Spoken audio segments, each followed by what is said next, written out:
그래서 우리 여러분들을 은혜와 복을 주시기 위해서 인도해 주신 줄로 믿고 감사하는 여러분들이 되시기를 바랍니다. 아멘.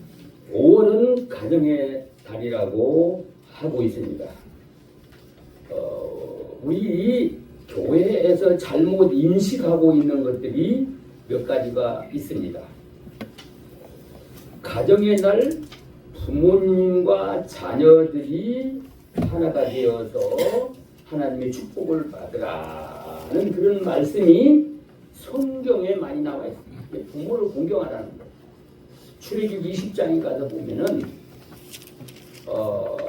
부모를 공경을 하라. 그러면 이 땅에서 장수하고 하는 일마다 잘 되게 복을 주겠다. 10계명 가운데에서 부모 섬기는 자들에게만 복을 약속을 해줬어요. 다른 계명은 복을 약속을 안 했어요. 근데 5계명만 복을 약속한 거예요. 부모만 잘 섬기도 하나님의 약속을 축복을 받게 되는 것입니다. 이건 이 세상에서 무슨 가정의 달을 정해서 그러는 것이 아니라 성경에 근본적으로 기록이 되어져 있기 때문에 우리는 그 성경을 따라 물론 5월달만이 아니라 365일 동안 한 가정을 구성을 이루고 있는 식구들은 서로가 존경하고 섬기고 사랑해서 가정다운 가정, 하나님의 복이 따르는 가정이 되시기를 바랍니다. 아멘. 그래서 오늘은 가정다운 가정, 성경에서 말하는 가정다운 가정, 어떤 가정일까요? 시편 127편에 보면은 이 가정생활에 대해서 잘 말씀해 주시고 있습니다. 첫째는 하나님이 세워줘야 된다. 하나님이 주인 되어서 가정을 이루어 줘야 된다. 인간들의 이성들이 자기가 좋아서 가정을 이루는 것도 있지만 이거는 하나님이 세운 가정이 아니기 때문에 하나님이 약속한 복을 받을 수가 없다는 것입니다. 그러면서 이 가정은 어느 것이 가정다운 가정이냐?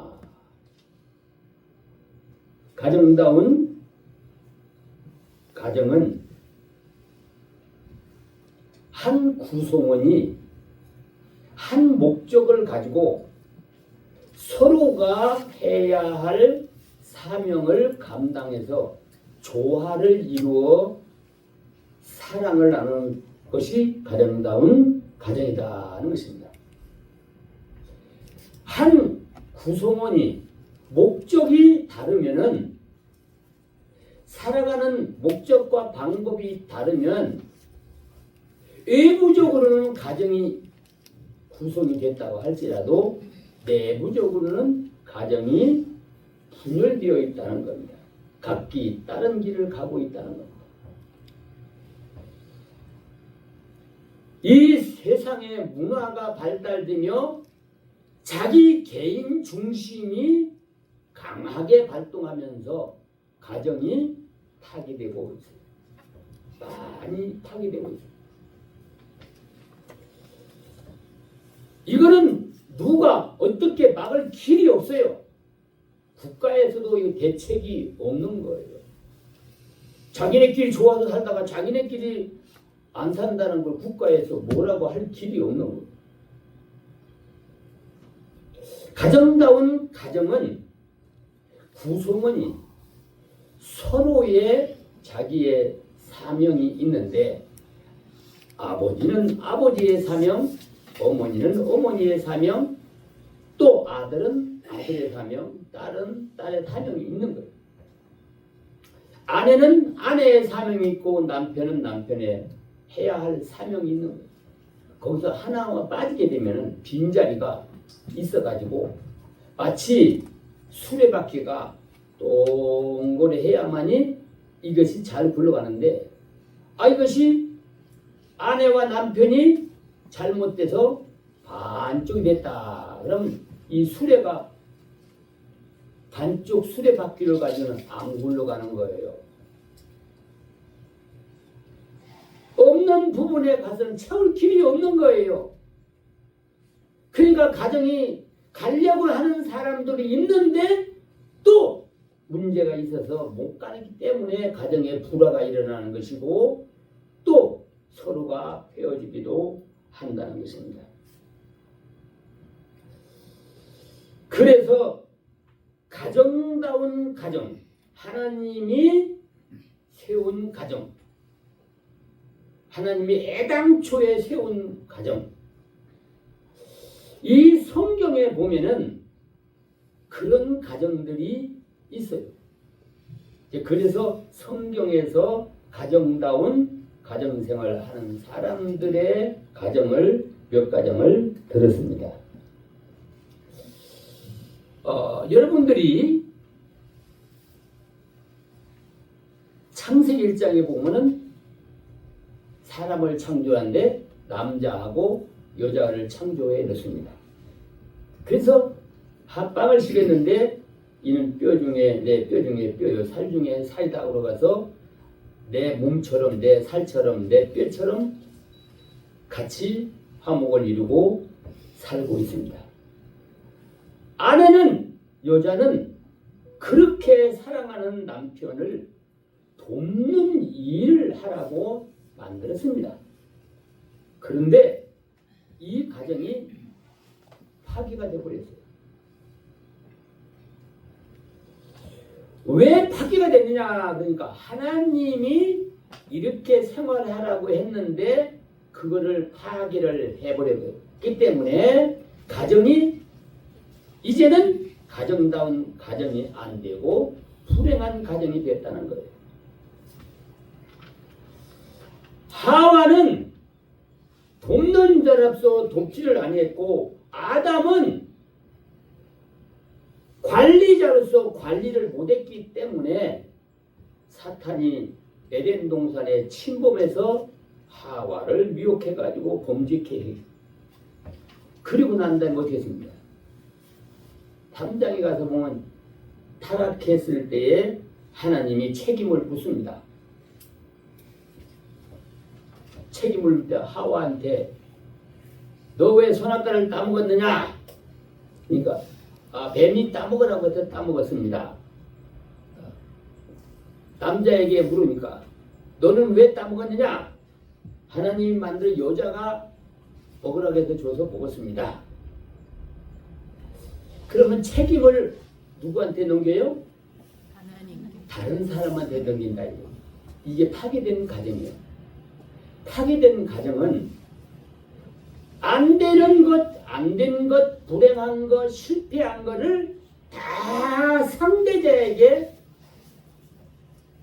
전가를 하는 거예요. 에덴 동산에 있을 때나 에덴 동산에 추방되었을 때 아담과 하와가 변한 게 없어요. 겉모양이 뭐 이상해지지 않았어요. 겉모양은 다 똑같은데 같이 사는 것도 같은데 마음이 이제는 개인주의로 떨어져 가지고 자기가 어떤 벌도 안 받을래요. 내가 잘못한 게 아니요. 상대자가 잘못해서 내가 이렇게 되는 거예요. 내가 잘못 죄를 지었을 때. 예를 들어보면 아담에게 네가 왜 선악과를 따먹었냐. 하나님이 만들어준 여자가 따먹고 나한테 줘서 먹었습니다. 누가 줬던지 간에 아담이 먹지 말라고 그러면 안 먹어야 되지. 왜 아내가 준다고 먹어요? 왜 자식이 준다고 먹냐고. 그리고 먹어서 타락이 되니까 하나님 못 살게 되니까 누구한테 책임을 물어요? 아내한테 책임을 다 물어버려요. 불행의 원인이 누구한테 있어요? 아내에게 있는. 실패의 원인이 누구한테 있어요? 아내에게 있는 거예요. 그걸 배워가지고 아내도 뒤질세라. 남편에게 책임을 전가를 해요. 여러분들 가정은 어떡합니까? 서로 나 잘했다고 똑똑한 사람이 모이면 그 가정은 가정다운 가정이 못 됩니다. 자기가 똑똑하고 상대자는 좀 모질한다고 생각합니다. 항상 명령적이고 항상 잘못한 걸 상대에게 둘러 씌우면 어떤 사람이 그 사람하고 마음을 터놓고 살 수가 있겠습니까? 불행한 가정이 가정다운 가정이 아니에요.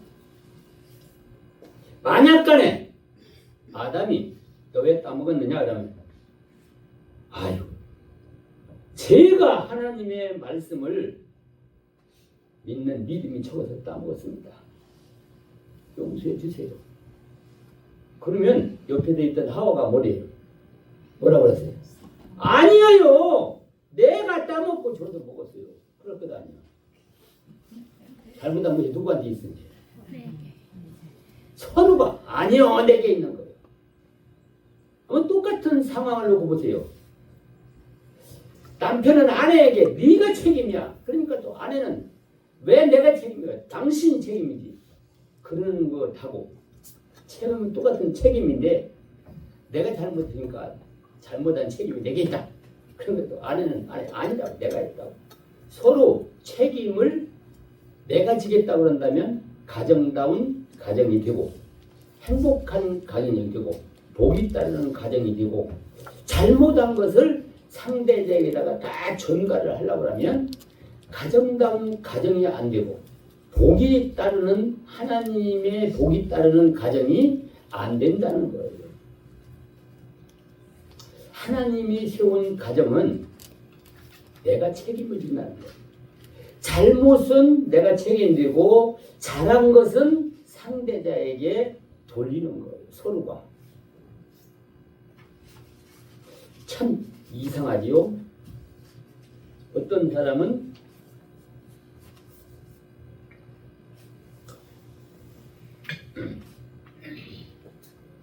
밥을 한 그릇 가지고 두 사람이 네가 먹어. 나는 괜찮으니까. 그럼 저 사람이 나는 괜찮아. 네가 먹어. 서로 안 먹고 상대 먹으라고 그래. 그러다 보니까 밥 한 그릇을 그냥 가만히 있어요. 그러면 그런 사람 어떤 사람은 야, 밥 한 그릇인데 둘이 나눠 먹자. 그냥 떠먹자. 내가 떠먹으면 상대가 떠먹고 내가 떠먹으면 상대가 떠먹고 그렇게 꼭 나눠가지고 먹으면 좋은데 서로 많이 먹으려고 그냥 밥그릇 있는 걸 그냥 한 숟갈에다 떠버리고 그러면 또 한 사람이 뭘 돼? 너만 그렇게 먹으면 어떻게 되냐고 그래. 그러니까 밥그릇을 뺏어가지고 자기가 통째로 먹어. 이 두 사람을 놓고 볼 때 누가 더 배가 고파요? 둘 다. 네? 둘 다. 서로 먹으려고 했던 사람이 그 사람은 먹기를 먹었는지 모르겠어요. 이게 어떻게 했는지. 많이 먹으려고 퍼먹기를 먹었는데 맛을 알고 먹은 것도 아니고 근데 한 그릇을 놓고 네가 먹어라 서로 해서 한 그릇 그냥 있는데 이 사람은 배고프지를 않아요. 마음이. 그럼 이게 서로 욕심을 부린 사람은 만약간에 두 사람이 부부간에 그렇게 살았다면은 가정다운 가정이 못 되는 거예요. 그 사람. 서로 양보하고 서로 먹으라고 하는 사람은 밥 한 그릇 가지고도 밥 한 그릇이 온전히 남아도 배고프지 않는 거예요. 상대자에게 먼저 대우하고 먼저 먹도록 하는 그 마음이 있기 때문에 배고픈 것을 잊어버려요. 여러분들이 사람의 마음이라는 게 참 묘한 겁니다. 배고플 때 어디서 밥 냄새가 나면 어때요? 더 배고파 이게. 막 환장하겠어 이게. 밥맛이 안 날 때는 그냥 생각도 안 하고 그냥 이렇게 지내는데 어디 지나는데 밥 냄새가 나네. 못 걸어가겠어 이게. 마음이 그런 거예요. 마음이.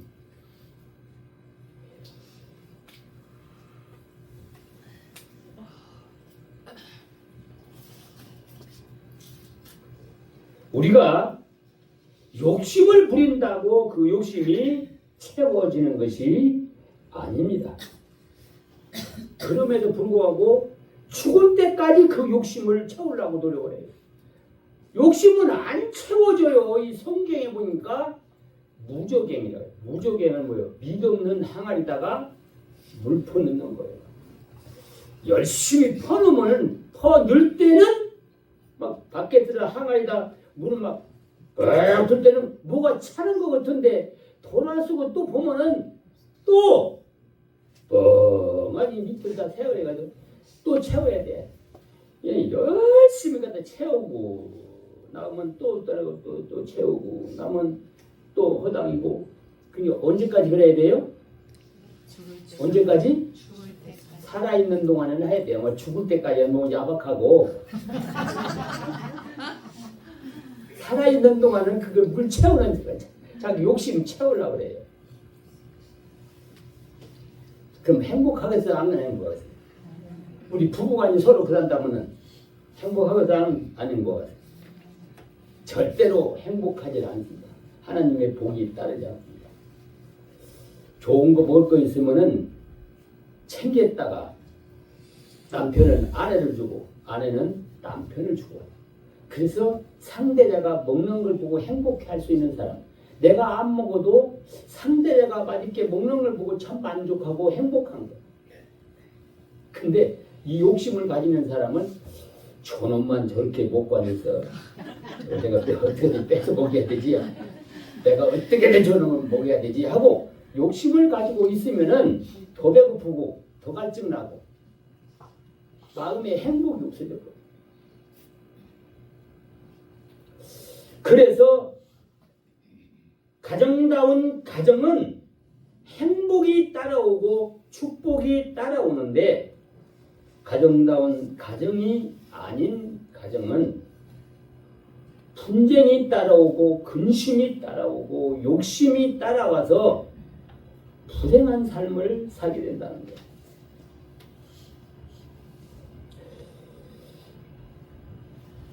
가정다운 가정은 신앙을 기초로 해야 하나님이 중심이 돼야 가능하지, 하나님이 중심이 안 되면은 그런 마음을 갖지를 못해요.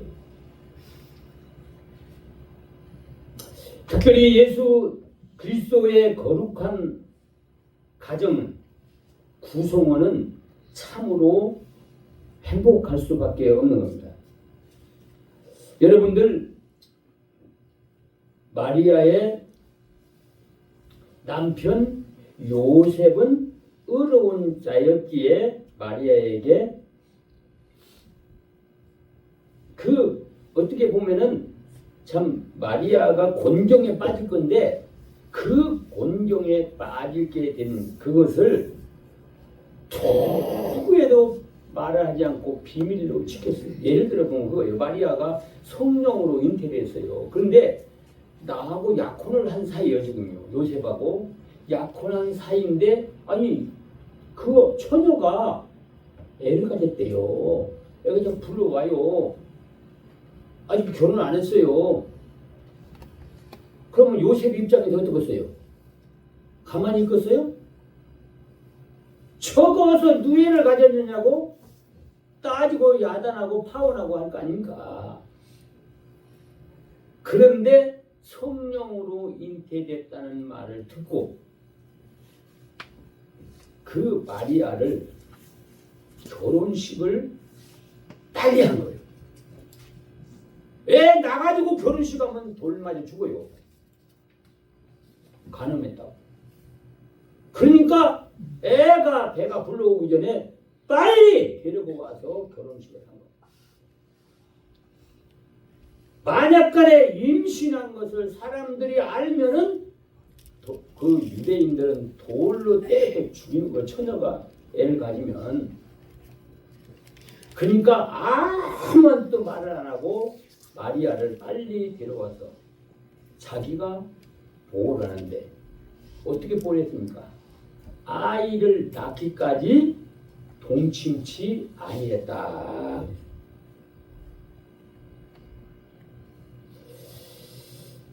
이것은 얼마나 그 아내를 배려했느냐 이 말입니다.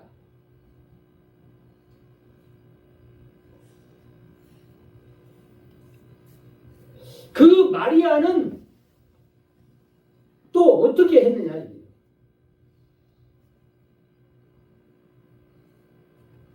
마리아는 성령으로 잉태된 예수님을 해산하고 나서 그 예수님을 어렸을 때 어떻게 관리를 교육을 잘 했어요. 그게 요셉이 일을 하는데 뒷바라지를 잘하고 그 예수님이 어렸을 때 목수의 집에서 자라는 일을 사명을 가지고 잘했다는 거예요. 그러니까 그 가정에는 분쟁이 없는 가정이었어요. 하나님이 중심이 돼서 하나님이 원하는 걸 하지만은 원하지 않는 것은 우리는 하지 말아야 된다. 그거를 예수님을 기르면서 서로가 하나님을 중심으로 해서 가정을 꾸려나가니까 예수님이 성인이 될 때까지 분쟁이 없었어요.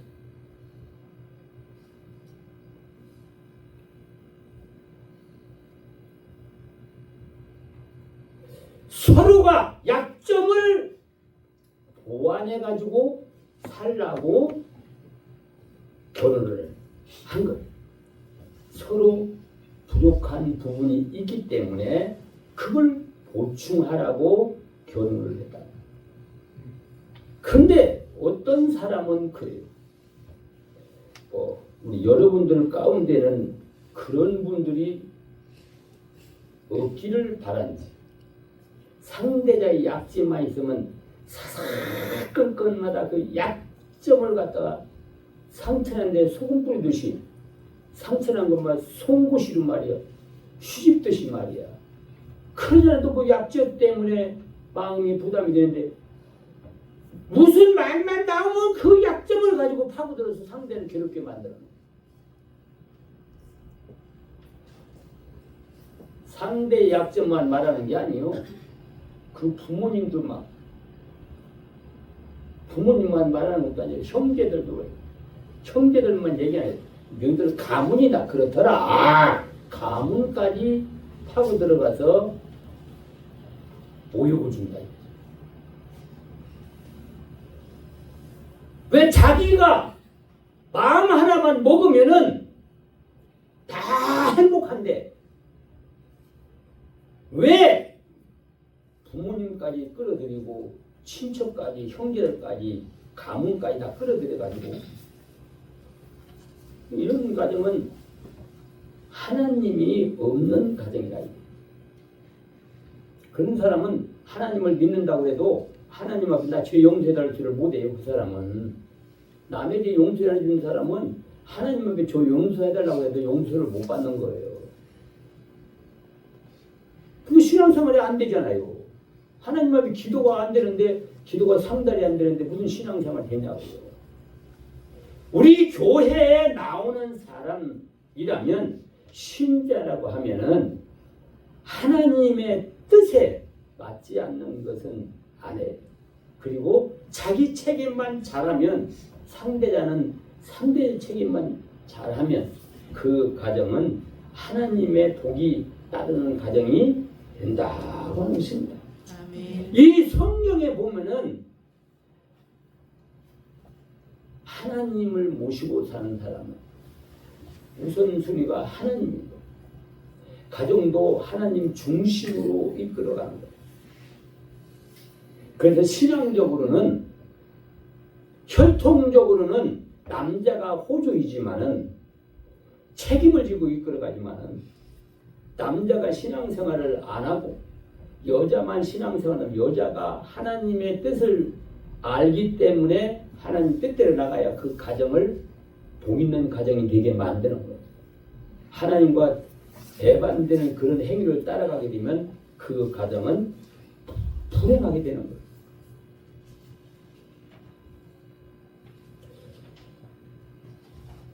하나님이 중심적인 그런 가정을 똑같이 하나님을 이렇게 모시고 섬기는 그런 가정이 바로 가정다운 가정이고, 애당초에 만들 대로 돌아가는 것이 가정다운 거예요. 최초의 가정이 어느 가정이에요? 아담과 하와의 가정. 그게 가정다운 가정이에요. 그렇게 살라고 만들었잖아요. 그 지금도 그렇게 살아야 된다는 가정다운 가정.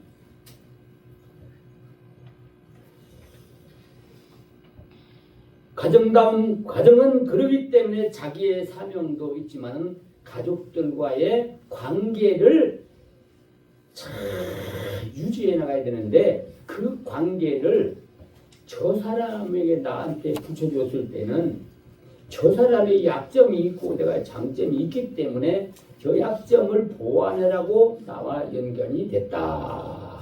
그래가지고 관계를 좋게 만들려면 상대자의 약점을 도와주는데 머리를 많이 써야 된다. 시간을 투자하고 물질도 투자해야 된다.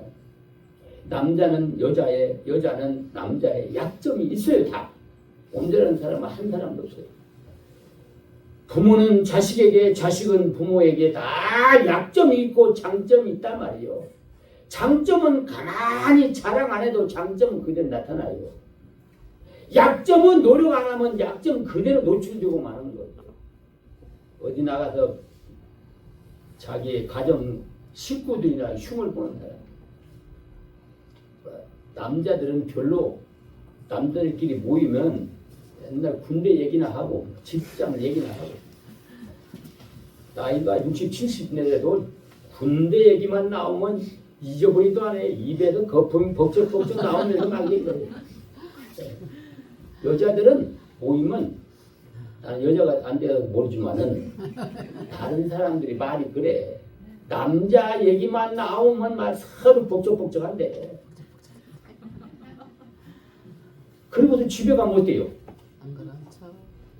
마음 편하서 안 편하겠어요?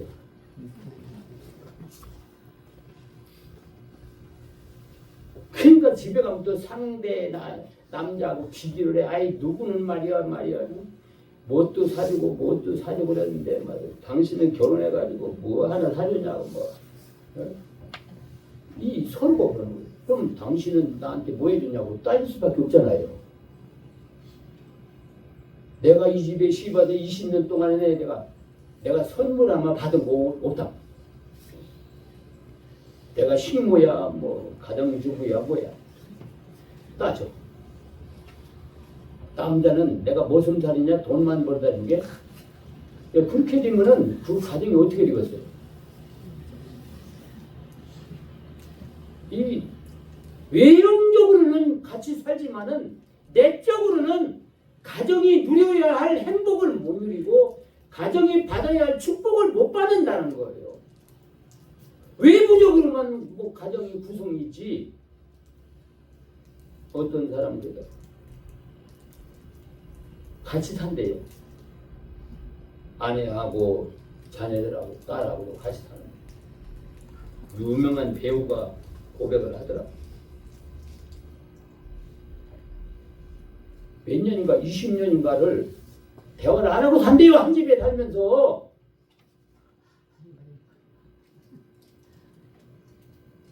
뭐 할 얘기가 없어서. 할 얘기가 없으니까 안 하겠죠? 한 집에 사는데 그 남편이 그러는 거예요.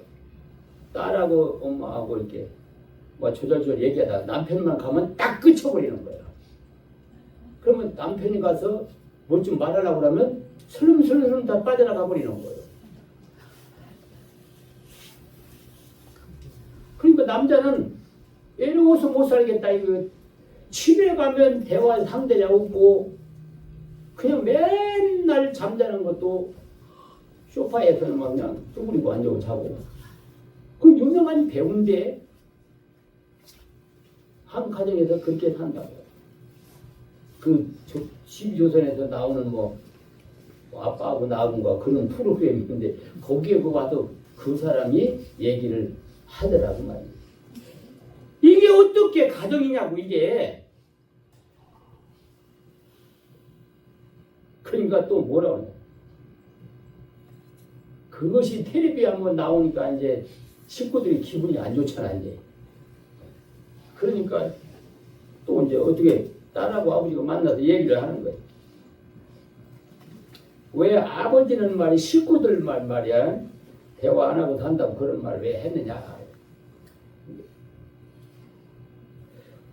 그러니까 너희들은 말이야 내가 들어오기만 말하다가 그쳐버리고 말이야 대화는 너 듣기 싫어하는데 내가 어떻게 얘기를 하냐 그러니까 우리한테 자기한테 얘기를 하지 왜 안 하냐. 아빠가 나쁜 사람이라고 공격을 하는 거예요.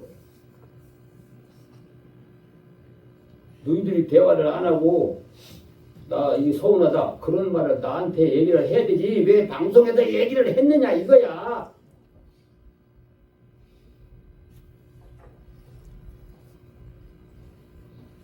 이제 그 과정이 어떻게 이제 화해가 될는지는 모르겠어요. 이제 앞으로 방송에서 이게 꾸며 나가는데 그게 그런 과정이 한두 과정이 아닙니다. 지금 소위 뭐 기러기 아빠라고 하는가 뭐 이런 사람들도 많이 있잖아요. 의외로 엄청나게 많아요. 그런 과정이. 조금 경제적으로 살만하니까 또 경제적 능력이 있으니까 너 아니도 난 살 수 있다. 형식적으로만 이렇게 사는 거예요. 뭐 애들도 그런 거 애들도. 애들도 내가 보니까 얘기를 하는데 아빠가 미워 죽겠다는 거예요. 그걸 어떻게 방송국에서 그런 말을 내보낸다 모르겠어요. 뭐 미스트롯 진선미 한 아이가 그러더라고. 어렸을 때 이렇게 해서 미웠다. 그러면서 뭐라 하냐면 그 아버지가 지하 갱에 들어가서 하수도 수리하고 맨날 얻어주면 그거 하는 거예요.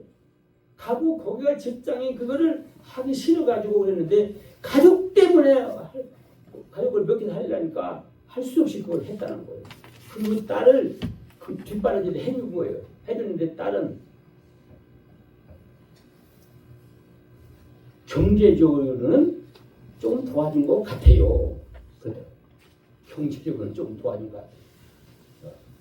다른 거는 미흡다는 거예요.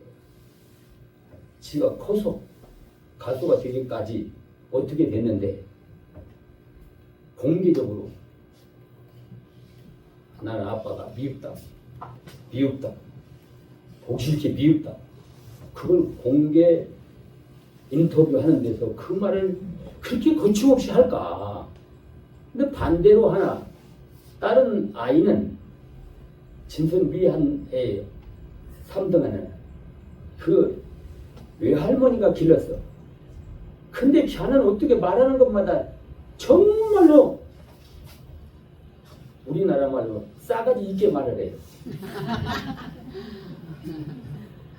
나는 할머니가 나의 인생 전부예요. 할머니가 없으면 나도 없어요. 자기 부모가 이혼해서 뭐 저 때면서부터 이제 할머니가 길렀대요. 그러니까 모든 것은 할머니 덕분이고 그래. 그런데 하나는 반대로 이제 아버지 때문에 내가 고생하고 했다고 막 그렇게 얘기를 하는데 어떻게 저렇게 애들이 다를까 생각이 다르다. 어쨌든지 간에 행복한 가정, 다시 말하면 가정다운 가정은 어떻게 내 마음에 여자가 남자 만족을 어떻게 하고 남자가 여자가 원하는 걸 어떻게 다 만족을 누리도록 해주겠어요. 그러나 약점을 보완해 주려고 하는 마음을 가지고 노력만 하면 상대자가 그걸 다 안다 이거예요.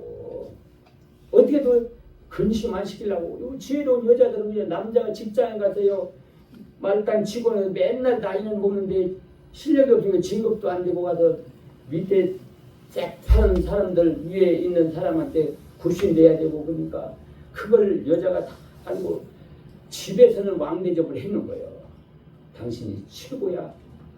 그 집에서도 당신은 말이야 배우지도 못해서 뭐 해서라도 말 젊은 애들한테 맨날 구슬하나 먹고 응? 집에 오면 뭘 잘했다고 큰 소리 치고 앉느냐고 그렇게 얘기 막 하는 여자들이 있어요. 그런 사람은 싸가지가 좀 없는 사람이에요. 여러분들 어때요? 그렇잖아요? 힘을 줘야지. 여자에게 용기를, 남자에게 용기를 줘야지. 나가서 나를 그래도 알아주는 사람은 우리 식구들밖에 없다고 자부심을 가져야 밖에 나가도 힘주고 일하지. 밖에서 쿠사리 먹는다. 안에 와서도 쿠사리 먹고 그럼 어떡하란 말이지. 그래서 성경에 보면 이렇게 나와 있어요. 룻기서에 보면은 여러분들이 잘 아는 모함 여자 룻이라고 하는 사람이 있어요. 그 남편이 죽었잖아요. 시어머니도 이제 늙었고 그런데 시어머니를 섬기겠다고 자기 인생을 다 포기하고 따라가요. 따라갔는데 결론적으로는 그 룻이 잘 돼서 안 됐어요. 잘 된 게 보통 그냥 잘 된 게 아니야. 이거는 있을 수 없는 일이 생겨난 거예요. 이게 하나님이 다 보고 있는 거예요. 그 시어머니 혼자 늙은 시어머니 유대 나라로 가면은 자기가 사람 대우도 못 받고 그 늙은 거하고 따라가서 유대 나라면 결혼도 못 하고 어떡할 거예요? 희망이 없는 거예요. 도무지 희망이 없는 거예요. 그런데 이 룻은 시어머니를 내가 버리면 내가 저주를 받는다. 나는 시어머니 죽는 데까지 나도 가다 죽을 거다.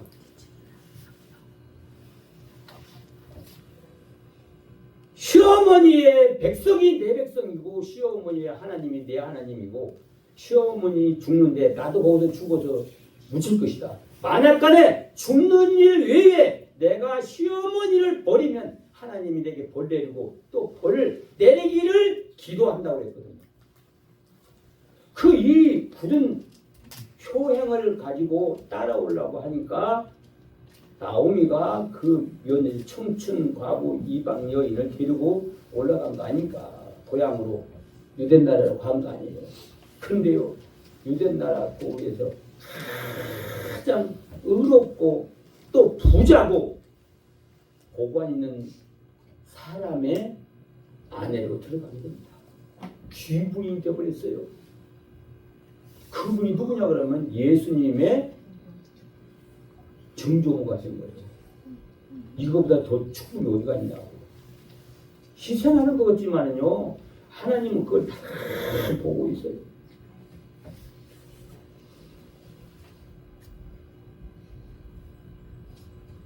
또 우리 여러분들이 잘 아는 형제간의 우애를 참 잘하는 가정이 있습니다. 그 형제들의 우애. 형제들의 우애. 그럼 성경에 누구를 들 수 있어요? 요셉을 드려야 돼. 요셉을. 형제들이 얼마나 미워했냐고. 죽이려고 하다가 차마 죽이지는 못하고 애굽이라는 나라에다가 종으로 팔아먹었잖아요. 노예로 팔아먹었잖아요. 그럼 노예는요 짐승하고 소나 뭐 이 양이나 이런 거하고 똑같은 거예요. 그래서 짐승처럼 부려먹는 거예요. 이제 늙으면 어째요 이제. 늙으면 또 시장에다 팔아먹어요. 늙으면 값이 올라가서 내려가서 값이요 똥값이야 이제. 안 사가려고 그래 늙으면. 네. 그럼 되가 일을 못하니까. 그러니까 이 사람은 애 나가서 보는 거야. 애 나가서 보든지 뭐 어디 뭐 이제 집이나 지키든지. 그러니까 10분의 1, 100분의 1도 안 주고 노예로 부려먹는 거예요. 노예는 짐승을 부려먹는 소 갖다 부려먹는 거 똑같아요. 근데 형들이 어쩌면 그렇게 노예로 팔아먹냐고. 그러면 요셉이가 잘못한 거 있어요? 잘못한 거 없어요. 잘못한 거 있다면은 아버지에게 사랑을 받았다는 거야. 아버지가 사랑한다는 거요. 요셉은 잘못한 게 뭐가 있어? 아버지가 귀여우니까 사랑했고 마지막에 늦게 낳았으니까 사랑할 수밖에 없는 거지. 그리고 하나님을 잘 섬기다 보니까 하나님이 계시해 줘서 앞으로 네가 왕이 되겠다는 환상을 보고 계시를 받고, 그거 형들한테 얘기했다고 해가지고 형들이 미워해가지고 그랬는데, 요셉이 노예로 팔려갔다가 애굽의 국무총리가 됐고 왕권을 가지게 됐잖아요.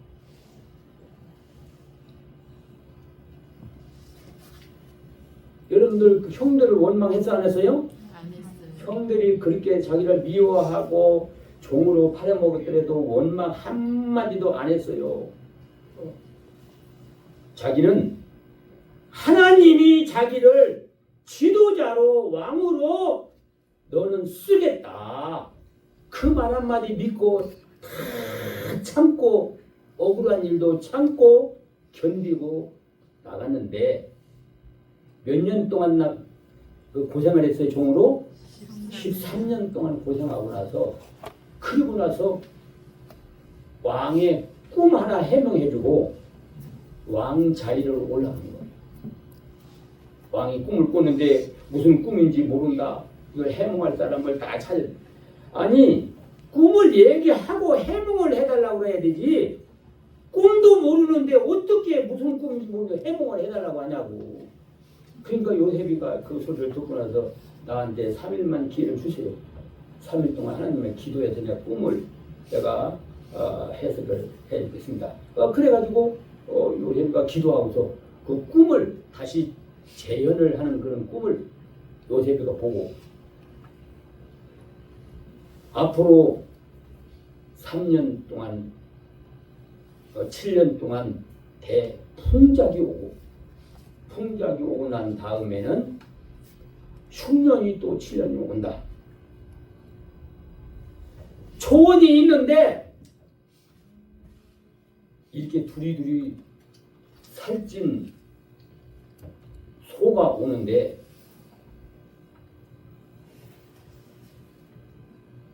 파리한 속었던 걸 다 잡아먹고 두리두리한 7마리의 소가 오는 걸 꿈을 꿨고, 그러더니만은 반대로 또 꿈을 꿨는데, 이상하다. 꿈을 꿨는데 아주 빼빼 마른 소가 7마리 나오더니만 이따만 살찐 소를 다 잡아먹는 거예요. 이게 무슨 뜻이냐 이거요. 요셉이 그 꿈을 해석한 거예요. 앞으로 7년 이렇게 풍년이 듭니다. 그럼 이 풍년이 들면 이제 가난이라는 게 다 없어져 버려요. 그때 이걸 어떻게 해야 되냐면, 앞으로도 7년이 오면은 지금 이렇게 사는 거 복시가 하나도 수입을 못 합니다. 수확이 안 됩니다. 그러니까 이걸 어떻게 해야 되냐면, 요셉이가 풍년 들을 때 백성들이 곡물을 싸게 사서 동네마다 곡간을 다 지세요. 그리고 사서 거기다 채워주라고. 그리고 7년 흉년 들을 때에 그놈을 백성들에게 팔고 나눠주란 말이야. 그래야 살지. 그렇지 않으면 다 죽는다. 그러니까 왕이, 그럼 네가 와서 총리를 하고 내가 이 임장반이가 뼈주니까 네가 내 대신 왕 노릇 다 하라고. 흉년이 들었는데, 가나안 땅 흉년 들어서 요셉의 형제들이 애굽에 풍년이 왔다 그러니까 쌀 사러 왔는데, 그게 요셉을 팔아먹던 형들이 온 거예요. 여러분들 일반 사람 같으면 어떻게 하겠어요? 얼추 잘 걸렸다. 나를 종으로 팔아먹어? 너 여기서 평생 썩어봐라. 애굽에 왔으니까 꼼짝 못하잖아요. 이제. 그렇게 한 것이 아니라 모른 척 하고 이제 확인을 다 하고 난 다음에 내가 요셉이다는 걸 알려주고, 그러니까 형들이 뭐 어떻게 죽을 줄 죽을 죄를 졌다고 막 엎드려서 빌고 생야단하는데 요셉이가 탁 말 한마디 하는데 뭐라고 말해요? 형들이 나를 애굽에 판 것이 아니고 형들을 인류에 구원할 것을 구원하기 위해서 나를 하나님이 먼저 애굽에 보냈다 이거야. 형들이 한 거 아니야. 하나님이 나를 애굽에 먼저 보내서 출세시켜가지고 형들이 가난해서 굶어 죽게 되는 때 살리려고 한 거야. 하나님이 한 거야. 아니 세상에 이런 형제들이 있어요. 도대체 형제들까지 재산 문제 두고 싸우는 사람이 얼마나 많은데 이게 가정다운 가정입니다. 그러니까 그렇게 희생하면서도 가정을 위해서 희생하고 원망하지 않고 나가니까 결과적으로 요셉은 하나님의 축복을 받잖아요. 축복을 받아요. 뿐만 아니라 가정 모든 식구들을 한 마음으로 뭉쳐서 나가는 사도행전 10장에 보면 고넬료의 가정이 있습니다. 여기는 이제 고넬료가 하나님을 이방인인데 하나님을 알게 돼가지고 하나님을 믿어요. 근데 식구들이 모두가 다 믿어요. 그 고넬료를 따라서. 그러니까 하나님이 그 기도를 들어주시고 베드로를 그쪽에 보내가지고 성령의 충만함을 받게 만들어서 이방인으로서는 최초로 거기 성령이 임해서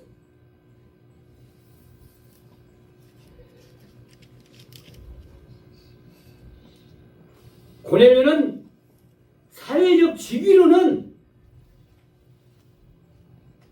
식민지 나라에 가서 그걸 치안을 담당하는 엄청난 권세를 가지고 있지만은 그러나 무력을 하지 않고 이스라엘 백성들이 믿는 하나님이 진짜 하나님인데 이스라엘 백성이 그 하나님을 잘 믿지 않아서 이렇게 벌을 받고 있다.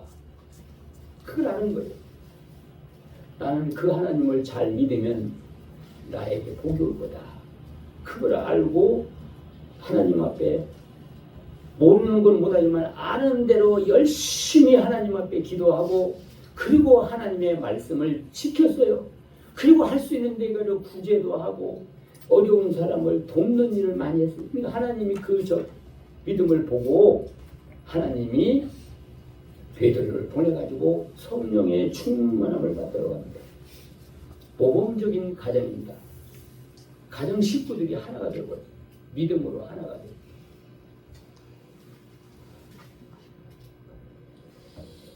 그리고 이제 마지막에 그 가정에 정말로 가정다운 가정 영원한 천국에 대한 소망을 꼭같이 갖고 신앙생활을 하는 그 가정이 가정다운 가정이다. 이 가정은 이 세상에 사는 동안 화목하고 하나님의 축복을 받는 걸로 끝나지 않고 영원한 천국에 가서 하나님과 함께 영광을 누린다. 여러분들 한번 생각해 보세요. 가정 식구 가운데에서 예수를 안 믿고 이제 같이 살잖아요. 어차피 같이 살고 언젠가는 헤어져야 돼요. 헤어질 때 하나는 어디로 가니까 하나는 천국으로 가고 하나는 지옥으로 가고 그걸 보고 있는 거예요. 이 땅에서 아무리 행복하게 살았다고 하더라도 실질적으로 영원한 사후의 세계에 하나는 천국으로 하나는 지옥으로 가서 펄펄 끓는 유황 불모 속에서 괴로워하는 모습을 보고 살아야 됩니다. 거기까지 내다보고 가정들이 천국에 대한 소망을 가지고 살아요. 그 천국에 대한 소망이 없으면 언젠가는 극과 극으로 헤어질 때가 오는데 어떻게 이 땅에서는 잠깐이지만은 영원한 세계에 가서 천국과 지옥으로 갈라진다는 것은 천국에 대한 소망을 가지고 같이 살도록 해야 된다. 그게 가정다운 가정이고 영원한 하나님의 축복을 받는 가정이라는 것입니다.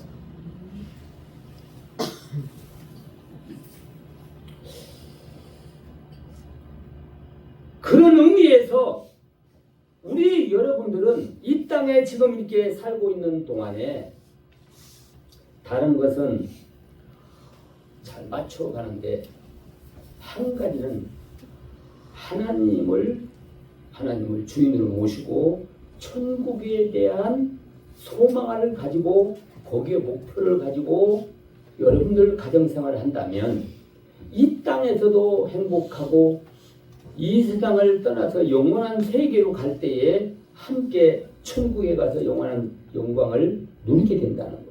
아멘. 그냥 요걸로 여러분 생각하면 안 됩니다. 한번 상상을 한번 해보세요. 우리 요한계시록 19장에 있는 내용의 말씀 한번 보세요.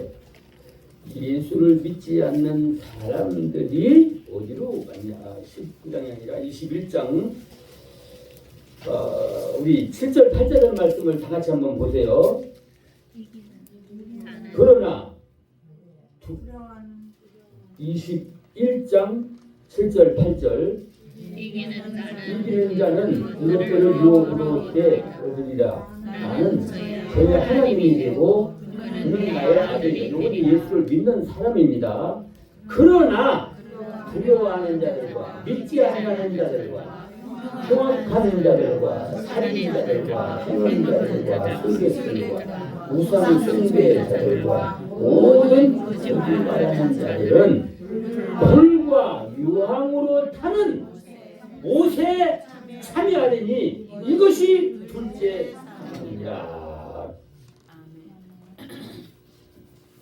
한 가정에 살면서 언젠가는 헤어지는데 하나는 불과 유황으로 타는 불못에 들어가고 하나는 영원한 천국으로 간다고 한다면 이거 이 땅의 행복이 무슨 의미가 있겠습니까?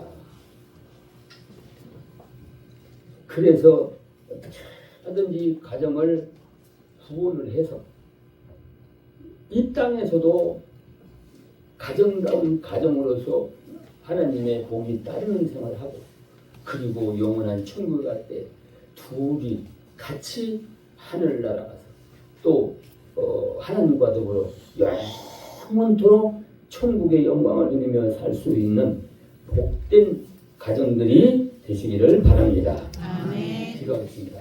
고마우신 우리 아버지